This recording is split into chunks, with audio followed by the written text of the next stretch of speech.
What's up, YouTube? Live, another episode coming at you, starting in a few minutes. Let's get going live on the Facebooks while we're at it. Today we're talking about tricking, martial arts tricking. We're talking about battles. I got MAGUIRE Kane with me. He is the host, creator, innovator, sport karate champion. He's the man behind adrenaline. I should say that with more adrenaline. All right, let's go live. And again, here we go. What's going on, everybody? Another episode, Live with Wolfman, coming at you. I'm now streaming live on Facebook and YouTube. So if you haven't yet, you got to go on YouTube and subscribe. I think I have a total of like 30 whole subscribers at this point. I haven't really pushed it. It's only been the second day. So go jump on the YouTube channel. Make sure you turn the notifications on. That way you actually get notified, like a little thing comes up on your computer. It's like, hey, Live with Wolfman's up. Don't miss it.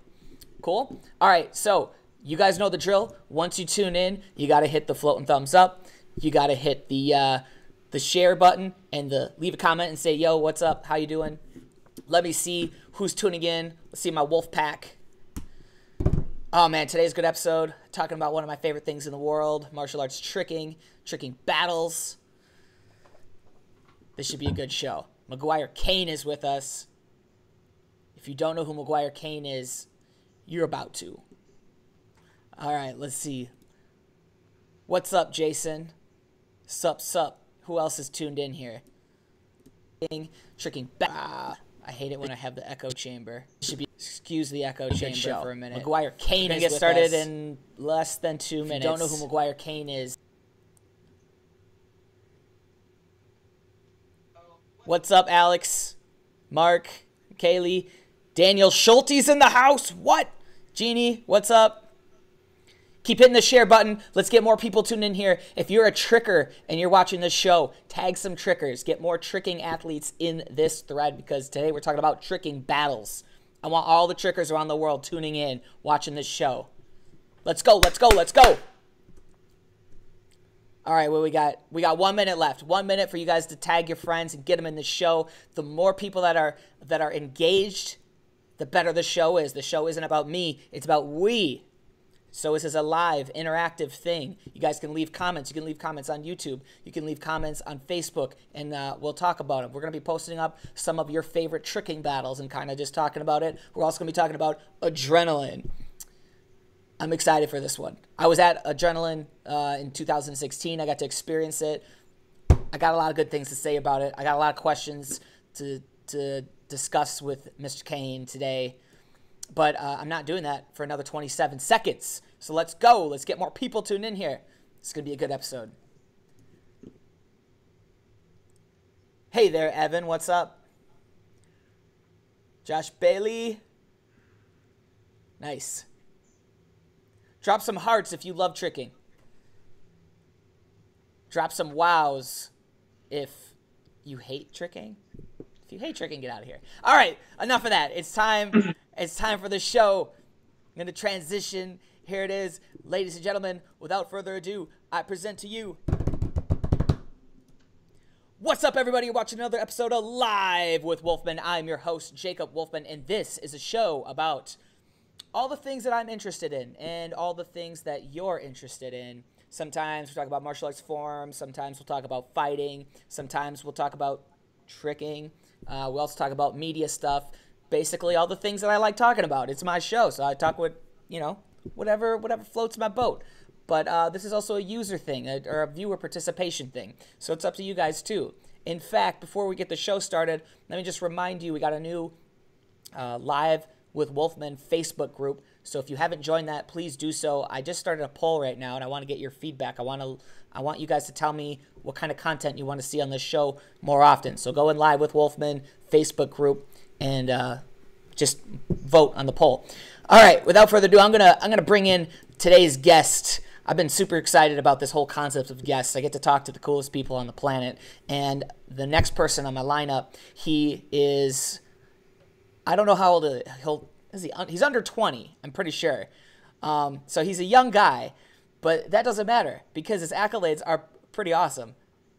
He's like flashing fingers at me. I think he said he's 31. All right. Without further ado, let me present to you the creator of Camp Adrenaline, Mr. MAGUIRE Kane. What is up, everybody? How's everyone doing this morning? What's up, dude? I'm glad you're on the show.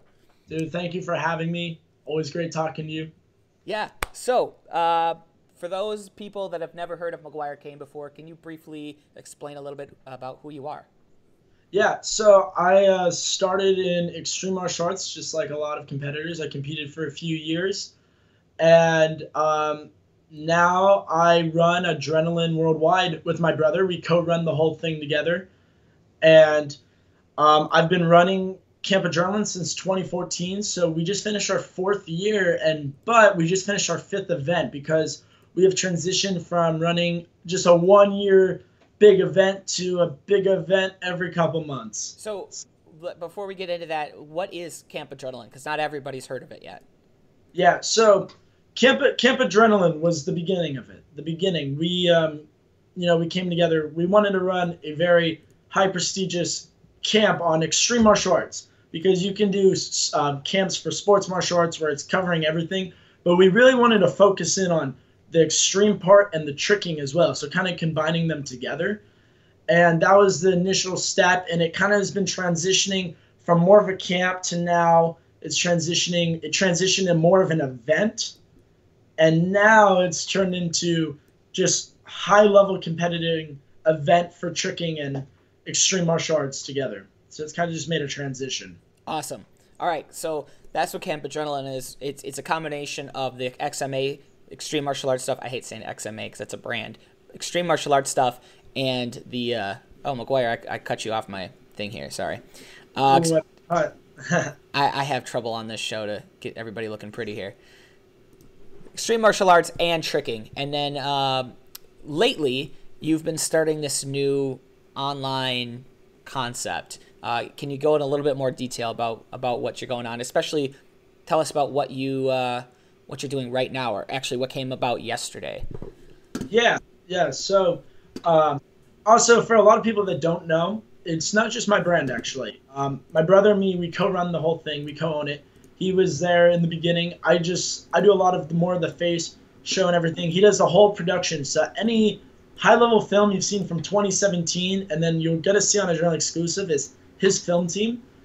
And what we've made is called Adrenaline Exclusive. And what this is a platform for athletes around the world where they can pretty much now take their level of the sport to a whole next level where they can pretty much make their passion their paycheck.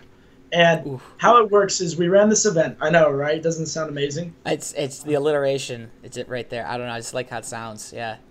Well, exactly. Why? And the thing that gets me is you get people like Johan Kursula, Bailey Payne, Jacob Pinto, Danny Etkin, Alan Davies. I can make a list of these insane athletes that like do moves that you don't see every day. You know what I mean? And the sport is so hard. It's so difficult. It's such eye candy. It's so amazing to watch. And for some reason, some of these guys, the only way they can make money is working at a job or teaching. Teaching is really the only way they can make money. So what Adrenaline Exclusive is doing, it's creating a platform for these top-level athletes to really expand and start really making money on the sport that they love. So they can now be training for events every couple months and going into it knowing they're going to be making money. And what pretty much happens is we're running a subscriber base, and it costs money. It's $9.99 a month. We're giving a minimum of 5 full-on head-to-head battles. We just released 3 yesterday for free. And pretty much what we're doing is the subscribers are paying for the content. And what that does, that's the ones that, because if I can't run a camp every couple months in California. It just won't grow. And so that's out of the picture. And then I can't fund my family, myself. We can't fund these events. I mean, it's not a charity fund exactly. Right. So pretty much what the subscribers are doing, they're allowing us to keep running these events. They're allowing us to pay the athletes. They're allowing us to sponsor the athletes. At this first event we ran in October, the beginning or middle October, we had 16 athletes come out fully sponsored. Their food, their housing, their flights, and all of the main cards and all of the judges and all the commentators got paid. Wow. And yeah, and our goal though is to really expand on that. Like our goal is by the next one, everyone's getting paid. And if you're a higher main card, for example, the Johan versus Bailey obviously was the main attraction of November. Mm-hmm. You guys are going to get paid more for that. So now it comes down to these athletes. They're building a fan base because they're starting to really get fans watching, like, oh, this guy versus this guy. And then you go on, and it's similar to the UFC, you know? When you watch the UFC, I always watch for Conor McGregor. I'm a Conor McGregor fan. He's my favorite fighter. I love how he talks. I love what he does. Yeah. But when I go on, there's also other cards that, like, and that's how I learned about fighters. I mean, I'll watch it, and I'll be like, yo, I really like this guy. Mm-hmm.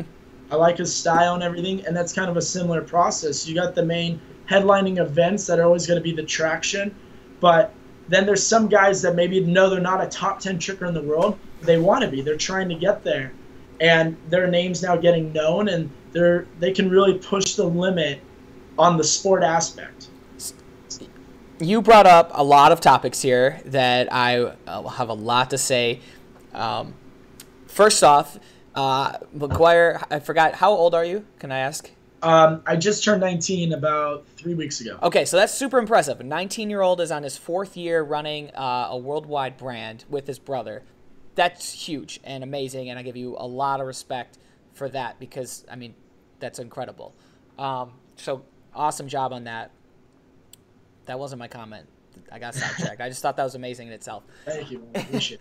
But okay, this is what I wanted to say. This is just like advice I want to give to you. People that are in their early 20s and they're trickers, and I have been with these people for a long time. Not these people, I was in the tricking scene really heavily for a number of years, flipping the script and making my documentary, and still involved with tricking with Hyper, but on a lesser degree, but still involved with it. And there's always been like a subgroup of martial arts trickers, or let's just call them trickers, that have this level of hate towards, trying to make money off of their sport that's supposed to be free, and then you're bastardizing it and you're ruining it and all of this stuff. And I just gotta say, MAGUIRE, to those people, like, you can't even respond, because what you're doing is extremely valid. It's awesome. It deserves respect. I have always been frustrated for a very long period of time that just like what you're saying, these guys are capable of the most amazing feats, and they don't get the recognition that they deserve, and they're forced to eventually retire at an early age. Because what can they do? They can't make any money off of this. They got to go do something else. Talent, we just wasted their talent because you never took the huge initiative to build some sort of structure so that they can do this profitably and actually become a professional athlete. And I think that's like where the heart of adrenaline is. It's like trying to do something where you can now offer a way for these guys to do something what they love as a way of life, financially, be able to pay rent, not live in their parents' basement, or live off welfare checks, which is what some people have done in the past. But the other thing I wanted to mention, MAGUIRE, like another reason why I want you on the show, is because everything you're doing right now, while it's awesome, I have to say it's not completely an original thought. I have right here this book. Ooh, the book. I have a book, and it is full. I'm not going to show you everything. It's full of secrets, and it's full of plans of like things that I wanted to do with my life and tricking, and this goes back into like 7 years or so that I've been writing in this book every time I come up with an idea. And a lot of the things that you're executing today are in my book. And so I'm like totally on board with the things you're doing. So I'm like, yes, like right here, I'll show you this. Here's my arena that I made, except I wanted a circular arena with the square. So that's the goal. That's the goal. I like the U-shaped arena right there. I like the U. It gets the U of the crowd. That's the goal. The U is cool. I also like the circular one. If you ever watch the BC1 breakdance battles, where they have the cameras on the edge and they go on the circular stage. I just thought that was a dope idea. But there's so much you can do with it. There's so many ways that you can combine media and tricking and put them together and create something like really awesome. So let's talk about battles, because I think that's the heart of what adrenaline's all about. And I left it up to the viewers today. I said, hey, you guys, what are some of the greatest tricking battles out there? And I thought that you and I can just kind of like reminisce a little bit, talk about some tricking battles. If you want to see the new battles that Adrenaline just released, you got to go on adrenalineworldwide.com. Is that correct? Yeah, adrenalineworldwide.com. Use the promo code WOLFPACK. Oh, WOLFPACK. I love it. WOLFPACK. We got a promo code, and you're going to get the first month free. So you're going to see 3 free battles up there. It's Bailey Payne versus Johan Kursela. If you guys don't know who Johan is, because he's from Finland, this guy is insane. The amount of training, I mean, you go on his Instagram, he's landing something new every day. He's landing something that no one's ever done every day. He's just on a new level. Yeah, and what's interesting, a lot of people that watch my show are come from the sport karate world, the NASCA world and stuff. And in NASCA sport karate world, all you know is NASCA competitors. But there are some athletes out there that are just so phenomenal. They just don't live in that same world. And like Johan, a lot of the European trickers. Yeah, they're amazing. Amazing. And I will point out, you know, I did a scouting event in China in the first week of October, actually. Me and my brother went out there. We got flown out to do a scouting event in China, which, you know, you don't think the tricking community is big because they're so blocked from everything with social media. And I went to the guy who won our event, Boyang Chen. Yeah. One of my favorite trickers in the world. He's unbelievable. He won the event with a broken foot or like a fractured foot. I don't know how. He just did it. He's insane. But we went out there. The community in Asia is huge. Japan's trickers are insane. Obviously, we know some from Korea. But in China, I go to his gym. It's a gym with 1,400 trickers that are registered through it. It's a 9-story tricking gym. They don't teach anything else, just tricking. And it's like in China, it's like the thing. Tricking's hype over there. And I like my goal right now.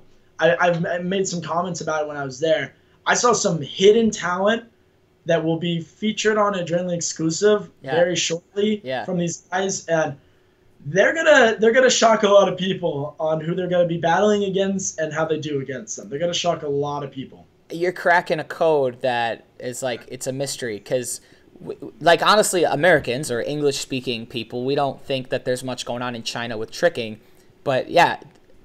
Based off what you're telling me, what we've seen at Adrenaline, and conversations I have a friend, I think he's probably a mutual friend, Valentine. Yeah. Yeah, he was telling me, he's like, the tricking scene in China is like on a totally different level. And because of the language barrier, they have like totally different names for everything. It's like a foreign language, you know? It's like they have their own way of thinking about it, but, you know, I don't even know. They must have seen American videos or regular... the rest of the world's tricking videos. And well, to put in perspective, Boyang, he's 30 years old and he won our event and he's tricking consistently very strong. It's not heard of nowadays. And over there, these guys, they take their training very serious. There's no goofing around. They don't miss training. They train. They do conditioning. They're doing everything that I hope athletes, like, you know, we brought in a lot of new faces the Adrenaline veterans definitely showed up. They knew what they were doing. They prepped for it. But a lot of new faces on this new one, and I really hope they understood, like, okay, I got to train differently. I can't just go to the gym and trick. I got to start training combos. I got to start conditioning my body to do these minute rounds because it's a lot on your body. You know, it's not easy. So yeah. So tell me about what we're watching right now. So this is one of the first battles that you wanted to. You had a different angle of it, but I wanted to post my own angle because I filmed this one. Yeah, there we go. So that was the OG White Lotus Gathering battle, probably one of the most hyped battles I've ever seen. I grew up learning from Anis and Jeremy, so obviously I was fanboying them. I was actually there, believe it or not. I was really young. I think I was like 12 years old or something, or like 13. I was there in the audience.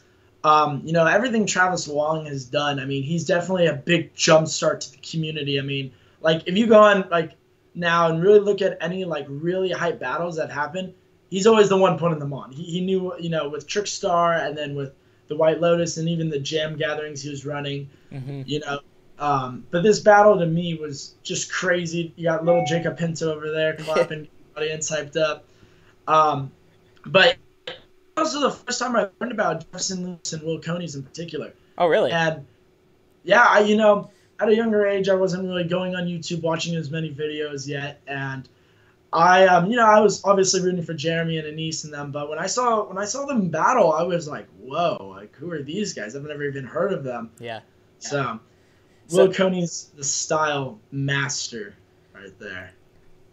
So I have an interesting story about this battle as well. That for historical context, everybody that's watching this was the last event of this building. They're basically closing the building down, and then after that they opened what's Jam. Everybody knows of Joining All Movement now. So this is like the reincarnation of Jam. This is old Jam basically, and so they wanted to go big. And just his historical context, and I should have Travis Wong on the show one day to talk about this battle. Because what he did before this battle started is he took all of those trickers and he threw them in a back room and he said, guys, listen. And this was before tricking is where it is now. It was still, I mean, it's still underground, but it was way lesser known at that time. And he's like, listen, guys, there's a lot of really important people in the audience today. You know, they got sponsors from Red Bull and Reebok and Nike and like all these different like big brand companies. And he's like, you guys need to put on a show. Like, hype it up, go crazy, like, bring it. And so you saw the energy here on a level you'd never seen in a tricking battle before, because they were like, all right, you want a show? We're going to give you a show. And they just went nuts. Another cool, interesting thing, the guy right there in the burgundy that's tricking right now, Javier, and then Jefferson, the guy in the blue. And I don't remember Will or not, but they stayed at my place the night before. So we were talking about this battle, all waiting for it to happen, and they were so amped. They're like, we got to show up, like, because at this time, you know, Stanley Graham, Anise, Kyle McLean, they're the kings of tricking, like, so they knew that they were the major underdogs. They also had to go compete, you know, in LA. Everybody in the crowd is, you know, supporting the guys in LA.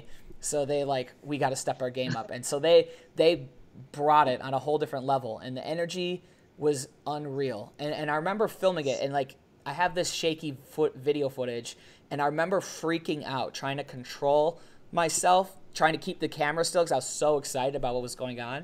And that night there was an after party, and Travis Wong invited a lot of these trickers out to his house to like just hang out and stuff, and they were all there and they're all friends and hanging out. So like a lot of this like beef you see is, you know, it's just on the floor, it's not real life beef. But I remember I was like, I'm gonna be late to the party because I gotta go home. I gotta upload this video to YouTube right now because this is gonna be huge. And it was the most viral video that I ever posted. Yeah. This was actually, it was stolen from me, and it was put on World Star Hip Hop, and it got like it was World Star. It got like over a million views in the first 24 hours of putting it on World Star. And like I had to fight with World Star to like get the video back, and there's this whole other story behind it. But it was the most, at that time, it was the most viral tricking battle that had ever been seen. I think to this day, I don't think there's anything bigger than this. I don't think so either. You know, this battle. It was just something. It changed the game. It did. There was something different about it. Yeah. It just resonated. You didn't even have to be a tricker. Watching the comments, I should have somebody on the show sometime that doesn't know anything about tricking and just show them this like tricking to see their responses. Cause that would be great. And that's the thing though. I invite our audience.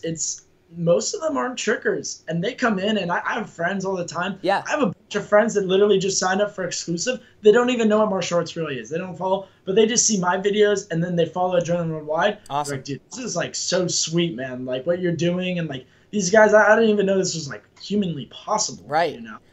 And that's awesome. If you can bridge the gap, and that's a lot of times what happens in the tricking community is you're like, well, let's just cater to the trickers, and then like. The outside world still is like, I have no idea what's going on. So if you could figure out a way to tell the story of tricking to somebody that doesn't actually train the sport, then you're doing you're doing something very difficult and very much needed, because that's the only way tricking is going to grow is if you build a fan base, right? Like exactly. UFC, you don't have to train MMA to watch UFC, right? So not at all. You shouldn't have to train tricking to enjoy tricking. Exactly, and that's the whole concept idea. Like what. I've said this to so many people. This is one of the hardest sports in the world. Like what we put on our body, like it's insane. And and it's also very eye pleasing. Like when you see someone go in the air, do like 3 spins, and then finish with a huge hook kick across. Like when you see that, just like not even knowing what it's called, you're just like, whoa, how'd that guy do that? You know what I mean? So yeah, it's crazy. And another nice thing that you started doing is you mentioned like you had commentary. You had Dan Perez as a commentator. You had Jefferson, who's actually in this battle, as a commentator for the last battle, and that's a really good call. Being able to articulate what you're seeing in a battle really allows people to digest it. And yeah, I think we got a lot of positive compliments. I mean, Dan Perez, he's been there since the very beginning for me. Since 2014, he's been to every single Adrenaline event, and I need to keep having him come because he's always there helping out. Yeah. He's an amazing guy. Like, there's a lot of things I would have been just completely stuck on. And, when hate started coming through, he was one of the guys, like, you just need to push through it. Everyone gets it. You just got to keep your blinders on what you want to do. And to this day, I mean, to me, this is like a perfect role for him because I don't think anyone in the world, it's not I think, I know no one in the world can explain tricking better than he can. True. Like, perfect. Yeah, I've said before on this show, I think Dan Perez is like a cyborg. Dan Perez, he's the Hey Siri of tricking. You can just be like, hey Dan, what's going on in this battle? And then Dan will be like, well, you can see that Anish Shurfra did a pop full round, and he had this amazing swing through. Like, he'll be able to tell you the exact story. Exactly. Yeah. Oh man, my watch is going off because I said "Hey Siri," or my iPad's. I shouldn't have said that. All my devices are going nuts. Cool. Well, I'm gonna switch up to another battle here. This is a really long battle. This is actually part 1 of a 2. It's like it goes on forever. I don't know what you got here. You gave me some links, so whatever pops up is what's up. I think it's cool just to play footage while we just talk about tricking. We could do this forever. Oh yeah, I mean, that's a big thing I've been working on in particular, like for Adrenaline Exclusive. When you guys see the guests, we had half of them are new faces that we had come on, and I've been really branching out and looking at different communities of tricking all around the world for people because, most people, they can't afford to go to events. They can't afford to do the NASCAR circuit, but they love this sport and they train so hard for it. And they're super underground. And my whole goal is just like to give people that opportunity. You know what I mean? Like there's one person that came out that has never been sponsored to an event before, and he won his battle against somebody that people thought was like an easily top 10 tricker, And his whole thing, he trained for it. He worked so hard day in and day out, and it showed off. I mean, he brought his A game and he won it, and I want to give more opportunities like that. Now this battle, actually, the next link I sent you is literally Will Coney's versus Michael Guthrie. Yeah. Whenever I watch Will Coney's versus Mike, because Michael Guthrie is unbelievable. This guy's insane. Like, he's always breaking limits. One of my favorite trickers. And then you got Will Coney's over here, who's also one of my favorite trickers. And the thing about Will, it's his style. I've never watched him trick once and been like, oh, that wasn't anything good. Or like, oh, I've seen a lot of this before. Like, he's always doing something that I'm just he's completely what? Innovative. Yeah. Yeah. And that's, to me, Will Coney's is the guy that can beat anybody in a tricking battle. I will tell you that because of his style and his originality, he could beat anybody. He could beat Guthrie? I mean, yeah, I don't know if he has, and I know in the 2 battles I sent you, he didn't, but the one at Adrenaline was super close, and I also think this battle, if I remember, was pretty close unless there's like a stumble. I definitely think, obviously, Michael Guthrie's considered and still is the best tricker in the world. Yeah. That being said, there's people catching up for sure. One of them, Johan Kursla. I would love to see Boyango against Michael Guthrie. I mean, Michael Guthrie versus anyone is an amazing matchup, just like Jacob Pinto versus anybody. Like, once you start getting the top guys, really them battling anybody, and it's not even so much who they're battling, it's just watching them. You know what I mean? Yeah, for sure. And, like, I can watch Guthrie samplers all day. He's always doing the craziest things. And I can watch Will Coney samplers all day. I can watch Jacob Pinto, Danny Eck, and all of them. They just, yeah, so that was a little I got a ton of great stuff to say about Will Coney's, but I have even more amazing things to say about Guthrie. Like, the kid, I mean, what can you say? Like, he's the Michael Jordan of tricking. He is, like, he's been the top guy. Like in my opinion, it's hard to argue that he's been like the top competitor and however you judge competition for the longest period of time. Like 10 years he's been considered one of the best, and he has done so many combos that have never been done, so many tricks that he was the first to do. Like I can't even begin to explain it. Growing up or watching him grow up, every time he releases a video, it's just like, wow. And the number of videos he pumps out, like every session is like an amazing performance, and he's just training. Craziness. He's insane. He's absolutely insane. Will Kane's, I also got to say, like, what's amazing about, and Guthrie sweeps it. Guthrie actually didn't win this. Andrew Franklin won that, which is pretty interesting. Or the final battle of Trickstar, but Will Kane's is completely original, completely innovative movement, and he's also he's not afraid to think outside the box and not just follow the trends. I think there's a lot of people in this world that follow the Guthrie train, and they see what Guthrie's doing, and they're like, well, I got to be like him, and he's my inspiration, so I'm going to train like him. I don't really think like Will Kane's thinks like that. I think Will Kane's kind of has his own.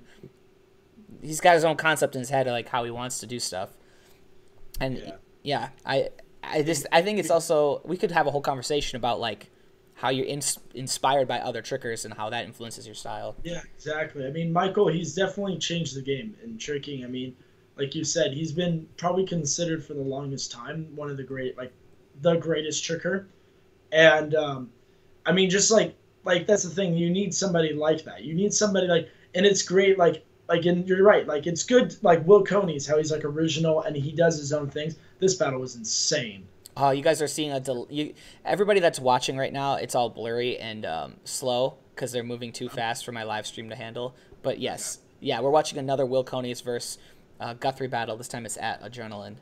This was the one. This was the one where Will just brought his game. Oh my God, combos raised Shuriken cutter. That's insane. This battle, like, it gives me the jitters. And the thing that I noticed when you watch Trickstar, but even not even Trickstar, like any joining a movement event, and also with Adrenaline, the difference between the battling, the intensity in the room. Yes. You know what I mean? Yes. Like you came in 2016, and there were guys that were not playing around, and that's what I want. Like they weren't just sitting down. Oh, it's my turn to come out and battle. Oh my God. But they weren't just coming out to like, I'm at a gathering. Okay, it's time to battle. Like these guys, they were prepped, they were training, they're rested, they were ready to go. And when it came down to battle, they battled. They didn't keep it cool. Like when it was time, when that clock went off, they were going head to head, and they wanted to win. And I think a big part of it is that there's an incentive. It wasn't just, okay, I'm battling.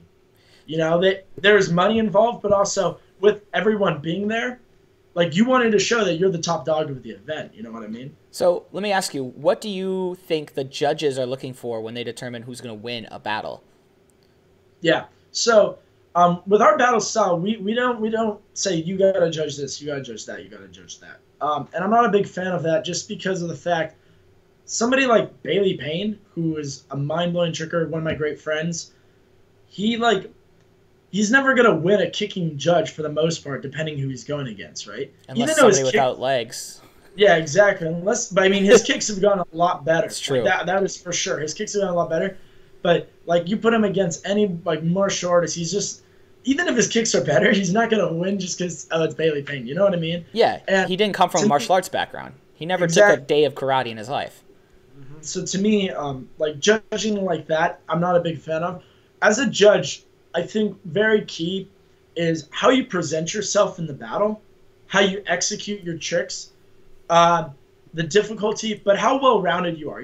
When someone goes out there and they do a huge twisting combo and then a twisting combo and a twisting combo, it's cool, it's insane, but it gets repetitive. Mm-hmm. It's like the same thing. Like if someone did dub from 3 different setups in a battle, to me it's watching the same. I'm not as impressed if somebody did dub swing Shuriken cutter did like an insane kick combo into a touchdown double box or a touchdown crowd awakener, you know? So it's a diversity, right? You got to have the kicks and twists and be able to put them together. I think diversity, difficulty, obviously, how you hold yourself, so performance and then execution to me are like 4 super high points I stress on to our judges, but also what I like, if I'm judging, I want to see. I want to see all those things. I don't want to see anyone do a move and throw their head to the floor like why am I being out here? You know, I want them to be getting the crowd hyped, and that shouldn't win a battle. Like, you shouldn't be able to do a spinning hook kick and be like, whoa, let's go, like I just won, you know. Sure.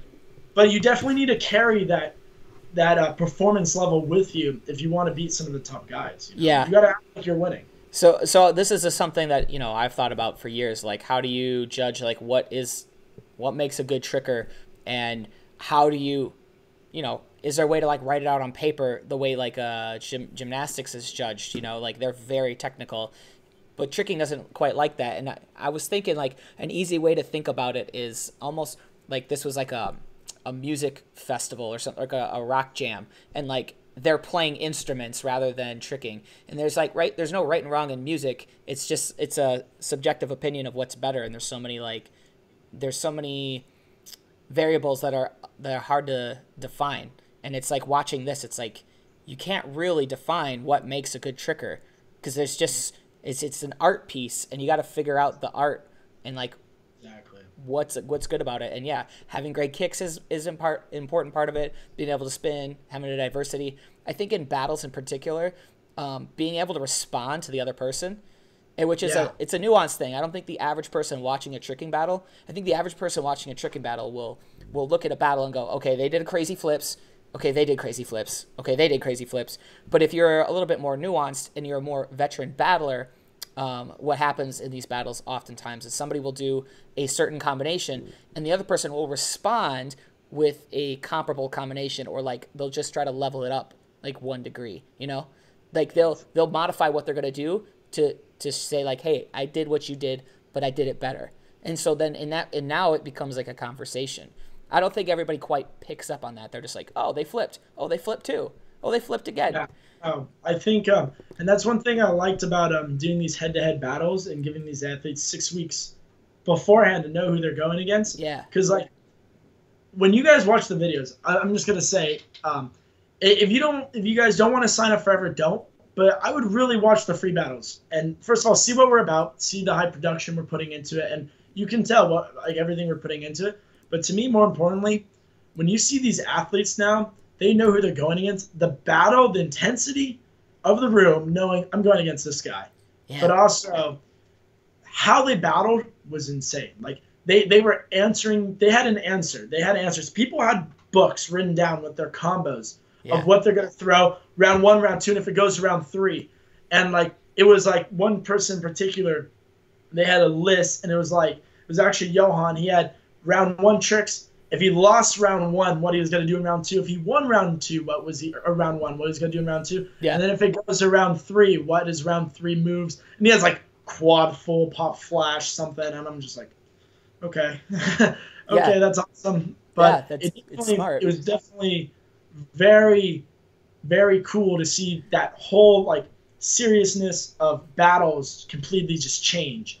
And, like, and even up what you see at Adrenaline 2017, even up it from that event. You know what I mean? Just see these guys even take it more serious. So with your online battles, it's not a bracket system, correct? It's just a head-to-head thing?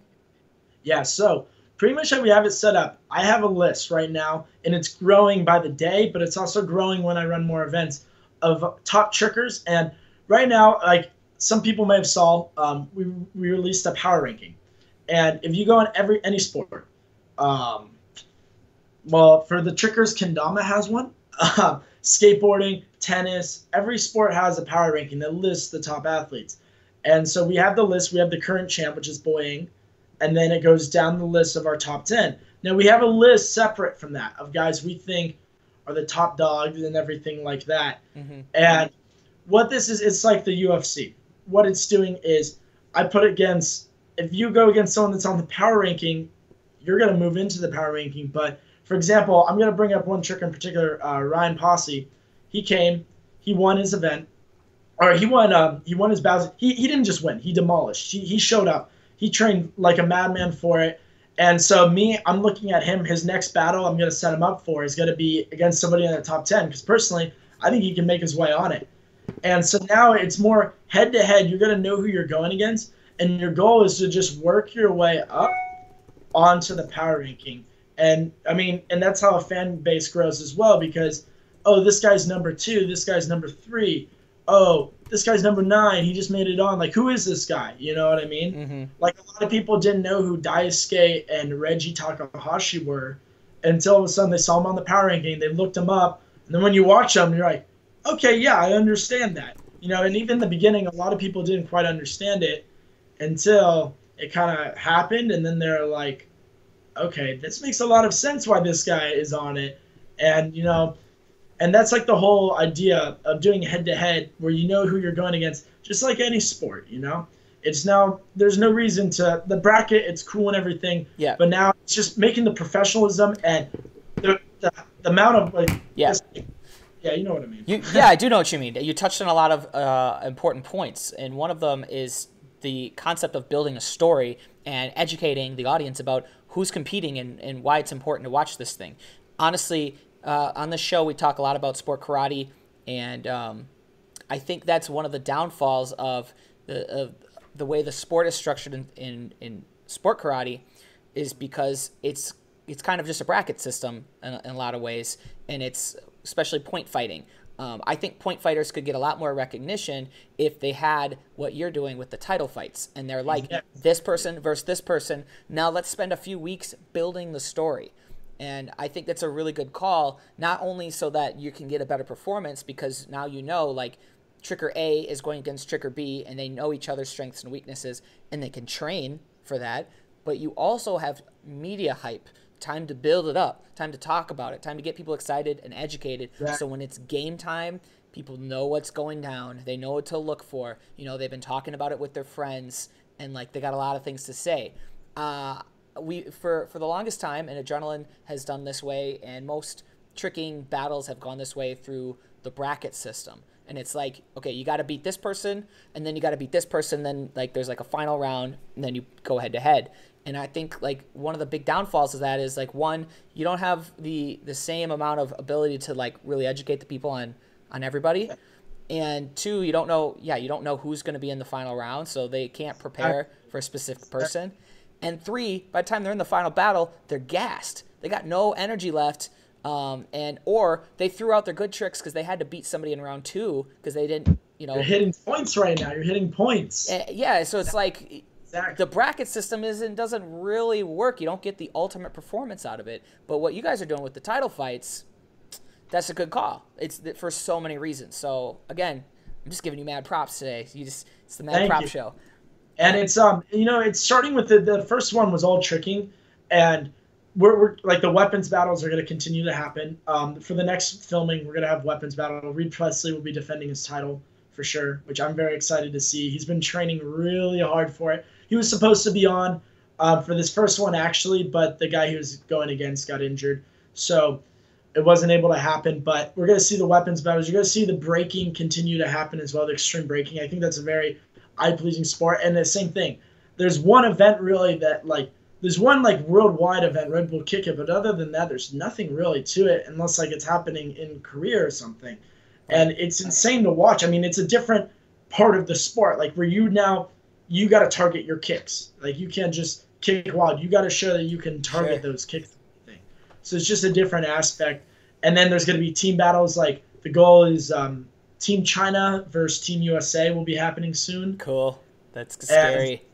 And then there's going to be a lot of them. There's a lot of ideas that are in the works, and that's the thing. Ideas, but they're in the works. They're not. It's not just an idea. It's going to happen. Everything's going to happen. So here's another thing to kind of think about, and this is more of a philosophical, ideological thought, but tricking itself, in my eyes, you can't really truly have okay, this is going to be controversial and it's going to go against this whole show, but just hear me out. There's no way to really have a true tricking battle, because tricking itself is such a personal thing. It's like I equated it before to like music, like an art form. It's what you do with yourself and how you choose to express yourself. And there's nobody in the world that can say you're good or you're bad. It's what you do at the core of it. And for that reason, it's like an untouchable, pure art form. But that said, obviously there is a need for, there's a desire out there for people to be like, hey, I want to show off my skill set for someone else. And we've created what we call the tricking battles. And so like they'll trick against each other. And now we have this whole like dynamic of like what's good, what's bad. But at the heart of it, it's playing off of tricking. It's not actually tricking. And why I say it's close to tricking, but it's not exactly tricking. And why I say that is because you look at Red Bull. And Red Bull's the biggest thing out there for trickers. But it's not really tricking, because what they're doing is they're board breaking, and that's not part of the art of tricking. They had to modify it to create a sport. You know what I mean?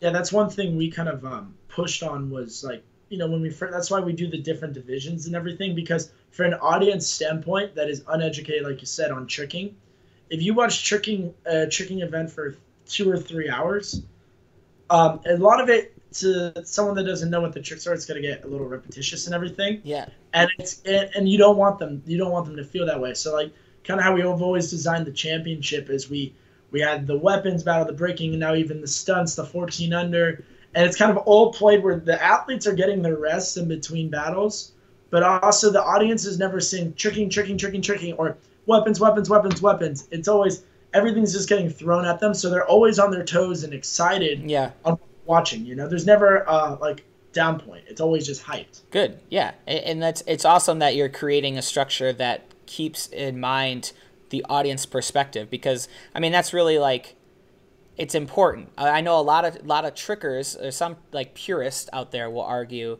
that like tricking, you're not supposed to be pleasing others, you're supposed to be pleasing yourself, which is, or it's for your own self discovery or whatever. The community, this and that, yeah, it's all community. Yeah, it's about the community, support the community, and I do think you're supporting the community.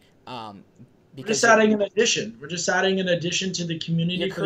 You're also creating an outlet for those people that want to do this. If you don't want to, I don't care. You can keep doing like we don't have a for sure. It's like you have to do it or you're not a tricker. You're done. Like that's not like if you want to battle, let's set you up. Let's get you going. Like people have been contacting me, especially from Europe and Asia, a lot. A lot of the Europeans have been contacting me wanting to come out.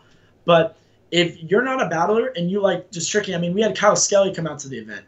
And, the Plan Zero and everything. Yeah. Great guy. And he has no interest to battle. He has no interest to battle. And he came, though, to vlog and talk about the battles and everything. But, I asked him I'm like, if you want to battle, we could set you up. And he's like, I don't have any interest to battle. Come out. But, like there's nothing wrong with that. It wasn't like, okay, then don't come. You know what I mean? Yeah. Like there's an opening for everything. And if you want to be that person that just likes having those training sessions, that's awesome. I mean, everyone needs that training sessions and everything, especially to get started. But if you want to take it to the next level, this is a new addition to the sport. For sure. Or well, now it's becoming a sport. Yeah. That's Dan Perez's words. This is now making it a sport. Correct. I agree with you. I agree with Dan. And you can also equate this to skateboarding too, right? Because if you're a skateboarder, you go out and you just do your thing and you skateboard and you can do it for fun or not. And you got those street skaters that are like, hey man, I don't care about anything. I just want to skate and it's my life. And like, that's cool and it's rad. But then you got another side of the skate community and they're like, no, I want to do this a little bit more professionally. I want to get sponsors. I want to go and compete in competitions and go on Street League and like, make something out of it. And now there's finally an opportunity for that side of the tricking community of like, I want to make something out of it. And, baby steps. There's still, you're just getting started and the potential here is endless of where this can go. There's no reason why Jacob Pinto, and I keep using some of the same names just because, some of them are really good friends of mine, so it comes to my head easier. There's no reason why anybody in the tricking community in a year from now can compete on a adrenaline exclusive and make $10,000 for winning, or $10,000 for just being there at a title match. Yeah. There's no reason. There's no limit to that. I'm not saying tricking is going to be like the UFC or how Conor McGregor, you're not going to probably make $100 million in a tricking battle, but there's definitely the limit isn't where it is now. There's definitely a huge way to grow up to it, and it just keeps growing. And the whole concept is the more subscribers and the more people want to watch the sport Yep. and support the sport, Yep. the more athletes we can fly out, the more we can sponsor, and the more we can pay these guys because they deserve to be paid. They do. And I gotta say, man, I wouldn't even put a limit. I know like $100 million sounds insane, and it is insane for 2017, but you look forward several decades from now, and you put your blood, sweat, and tears into building this and building an audience and educating your audience and getting more subscribers and building an interest and like the market, and like, you know, because of that there will be many other steps involved, like movies will come out and more documentaries will come out and more people will be educated, and as the sport grows, it's endless of like what that can do. And it's just, it's putting in the hard work and building the structure, building the infrastructure, and that's what you're doing right now. So, you know, it'd be amazing if somebody can go to a tricking event and win $10,000. Now, $10,000 again, pennies, really. Like in the grand scheme, that's still $10,000+ below the poverty line. So there's still no way you can make a living off of that. It's still far ways away from that, but it's in the right direction and it's moving there. So I mean, don't even put a limit on that kind of stuff. There's no limit. I mean, the things we've been working on and preparing for, it's gonna happen. There's no like, oh, we're trying, we're gonna make it happen. And the athletes are on board. They understand what we're trying to do. You understand what we're trying to do, and it's time. It's time to make tricking, and it's trying to make extreme martial arts a legitimate sport for the people that want it. Awesome. Ish Payne, Dan Perez, Sean Ellis, they're all in the house today, tuning in and leaving tons of comments. Ish Payne just said, I've been kind of scrolling through reading your comments. I just haven't read them on the air. I'm going to read some of you guys' comments. Ish says, battles are one of the several catalysts to push boundaries and creativity. Competition, though, is not the only way. It's a time-tested method to enhance any sport or art. B-boy, skateboard, sport karate, of all generating amazing athletes through competition. And just going off of that a little bit, all of these things you mentioned, b-boying, skateboarding, sport karate, you know, they didn't start as a sport. They started as something else. And then there became a need to, like, let's push the boundaries of this art, this discipline, and then a sport evolved from it. That's why sport karate exists. So it's an awesome comment. Dan also says, tricking as a practice is different than tricking as a sport. And that goes back to what we were saying before. It's like the purity of tricking and like doing it for yourself and training for yourself and, you know, all the aspects all the benefits that come from tricking. It's almost like a separate checklist of benefits than the battle side. It's like two different avenues of thought. Exactly. They could coexist.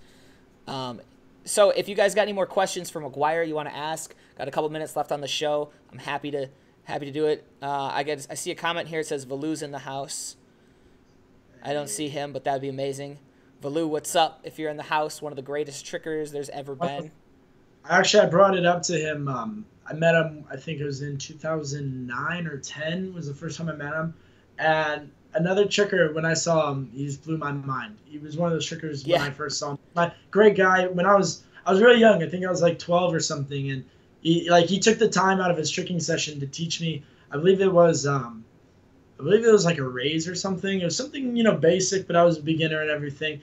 And just like, you know, when someone takes the time, like, and I'm looking at him, like, of his skill level, like he wants to help me. Yeah. It like, as a young kid, it's huge inspiration. And he's always been a huge inspiration of mine. Like he trains Johan Kursela, who to me, again, is one of the best trickers of all time now. And he's still growing. That kid doesn't stop. And Velu, with his performance and everything, that guy's amazing. Like he's taken a whole, like he's definitely brought tricking to a spotlight for sure lately with his performances. So I got to say, Velu, I always call him Valu. Is Velu? I think it's Valu. I don't know. I get names mixed up sometimes, so like, or I can say I'm wrong. So anyhow, I'm gonna call him Valu because that's how I've always called him. It's probably my American accent. But what I gotta say is, back when in my college era, I kind of moved away from the sport karate, and I just kind of wanted to, like, you know, do the college thing. And then I started watching these YouTube videos, and there was this thing called The Big Trick, and I saw Valu. Back then he had the huge hair, and he was out there throwing things that I was like, it blew my mind. And when I saw that, I realized at that point, like, something was happening, like something different was happening, because before that, tricking had always been a subset, like a training aspect of sport karate forms, and now it was evolving into like its own identity. And fast forward a year or two later, I decided to make a film. It's called Tricking, and kind of travel the United States and like make a project interviewing all these athletes. And I got to meet Valu, and I was just like, I was super pumped that I got to meet this guy in California, because he was one of the reasons where I was like, there needs to be a film about this, because this is like its own amazing thing. And so he's done a ton. He's inspired a billion people. He has the nicest attitude. And yeah, he's building up his own next generation. Like you said, Johan's like the Valu number 2, Valu 2.0. You know, one of my closest friends, I've gotten to know him over the years. We talk every day. That kid, I've never seen someone train that hard. He lives for this. He's a very clean-headed kid. He doesn't party. He just trains. He just wants it. He wants it, and you can tell, man. You can tell. You can definitely tell. Oh, snap. He is in the house. I see his comments. You're welcome, dude. Hey. So we got a question here. We got to wrap up the show, so this is probably be the final question, unless anybody else has anything to say. Evan is wondering, can you talk about what happens if you get picked or selected at one of the scouting events? Yeah. So one thing, I opened it up. A lot of people have been sending me videos and stuff like, oh, let me scout. And I have a file where I put everything in. And I have a list, because if you guys noticed, we had Cody Sanders and Jordan Alexander, who are 2 good trickers, very good, I'm not saying, but they're not top 10 trickers in the world. So we do have the very best, obviously number 2 and 4, Johan Kursula and Bailey Payne go head-to-head. But we also want to give opportunities to young, not even so much young, just people that are driven and are trying and want to get better and everything, whether it's the weapons, the tricking, breaking, whatever it is. And I will contact some people contact me. If I haven't contacted you, contact me, and you're on my radar. You're on my radar, because I'm always reaching out to new people, and that's the big thing I think a lot of people are even shocked about. A lot of people made the comment to me, like, whoa, like they didn't even know that these guys were going to be here. Like, you're like, I didn't even know you were coming, because, you know, most people are expecting it's going to be a lot of guys from Adrenaline.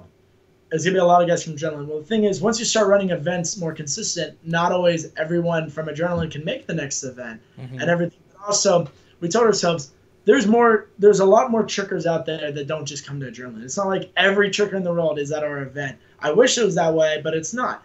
And so we reached out. We reached out to a lot. Literally half of the guys were new faces, and we want to keep doing that. We obviously want to stick to the guys that have come, been supporting. I'm always trying to give them opportunities and everything.